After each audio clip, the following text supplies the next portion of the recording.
Thailand has been in a loop of constitution to and coup d'etats and then to another constitution for almost 60 years now. We have had 20 constitutions, 13 coup d'etats, and at least 2 fraudulent elections. That's 200% over the average of countries like Saudi Arabia, for example. Over time, the constitution has this reputation of being used for toilet paper. Before the invention of the khăn, if you know it, and the bidet shower, Thai people have often used outdated versions of the constitution as toilet paper, as most people cannot afford toilet paper in this highly unstable economy plagued by ever-changing government policy.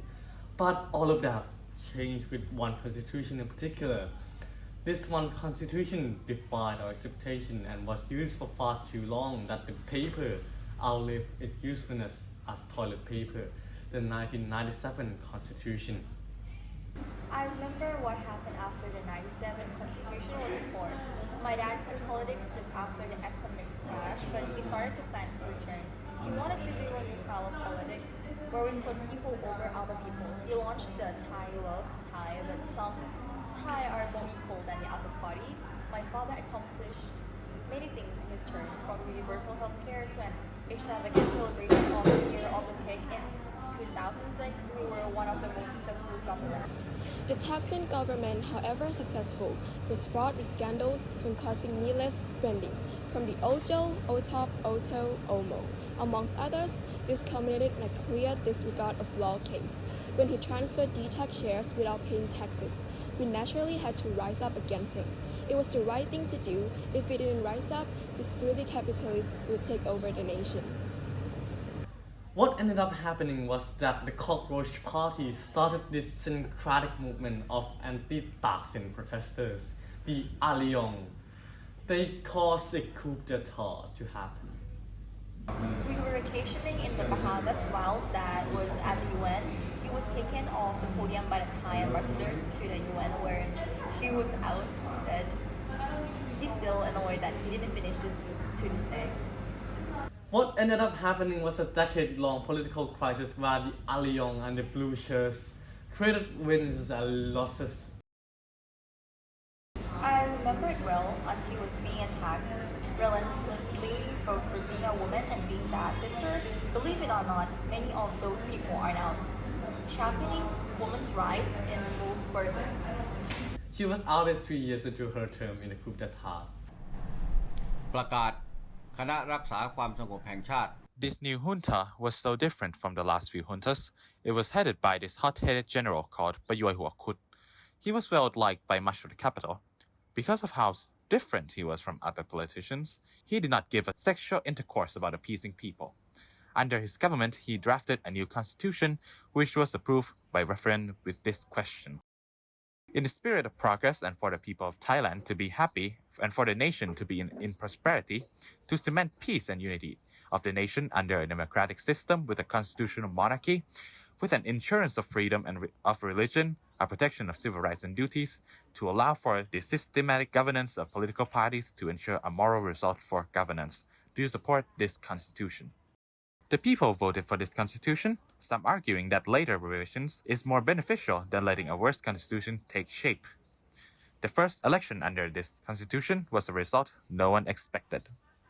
I was first elected in 2019. Even though the election resulted in the establishment winning, we showed to them that the people were in the mood for change. We won 69 out of 400 seats, coming third. I think many people reevaluated their political beliefs. Many people, especially the young, were now realizing that old style of politics will only lead to old results.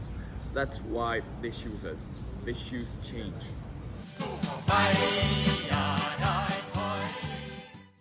The party was disbanded over ties to the Illuminati, clearly seen from their logo.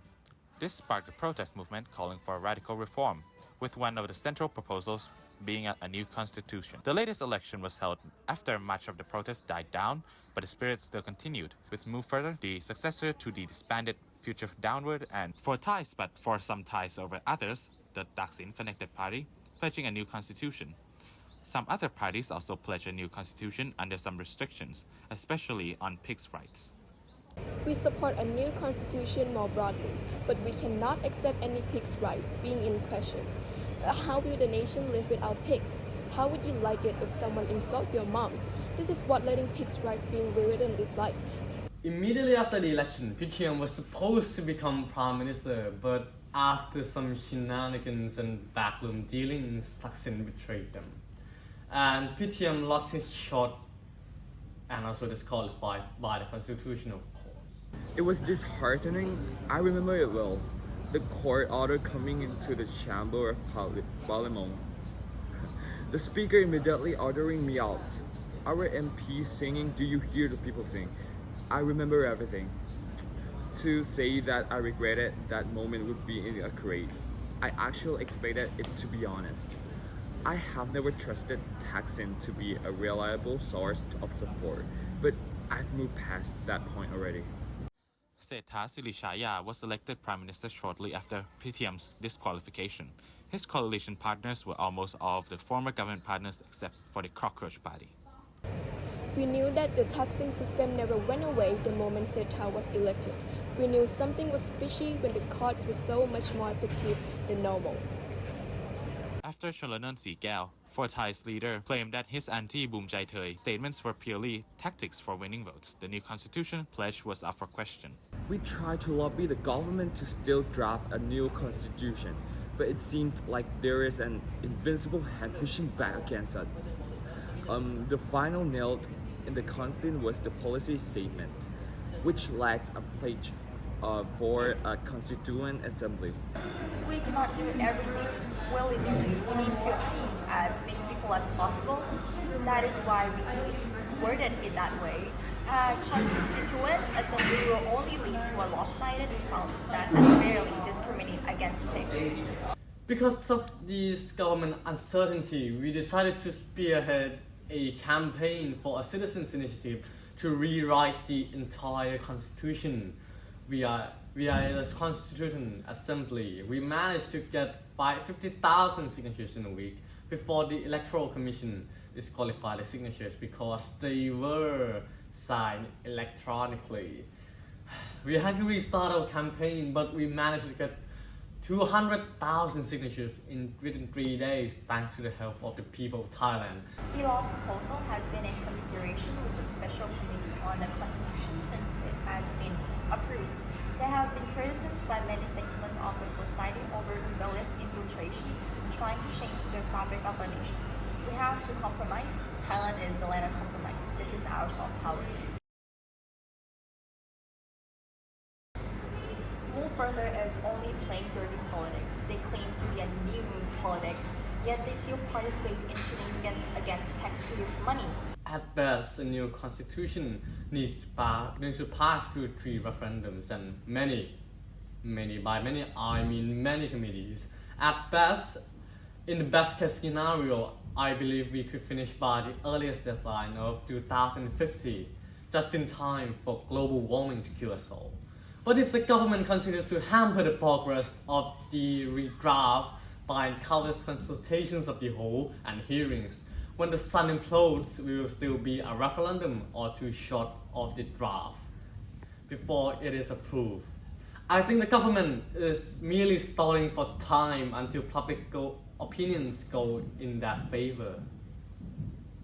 To say that the return of the former Prime Minister is significant would be an understatement. His return changed the trajectory of Thai politics. Suddenly, opposition to Move Further skyrocketed, with clear evidence of a publicly funded information operation against the Move Further. This shift came when government promises began to be questioned. Dad did not have any deals with anyone. Doing so would be a betrayal of the people. My dad returned because he wants to be with his grandchildren. That is all. There is no political motivation behind his return. This just shows how corrupt the system is. A system that benefits the rich and hurts the poor. My father did everything according to laws and regulations. There is no privilege. Even Martians can see how privileged Mr. Thaksin is. He's being used as a hostage by the establishment to keep his political force at bay. The government is acting the way they are acting right now because of that. And I don't think a new constitution will ever happen in a way that the people gets to be actually represented. The best case scenario will be a shinier version of the 2017 constitution, and it will end up like us fried banana wrappers in a few years.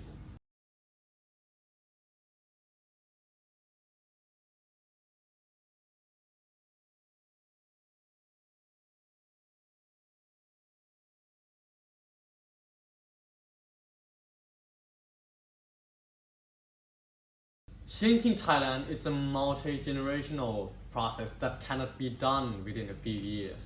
It takes a continuous effort that lasts decades. We may not be able to accomplish what we set out to do now, but I'm sure that the future generations will succeed from where we left off.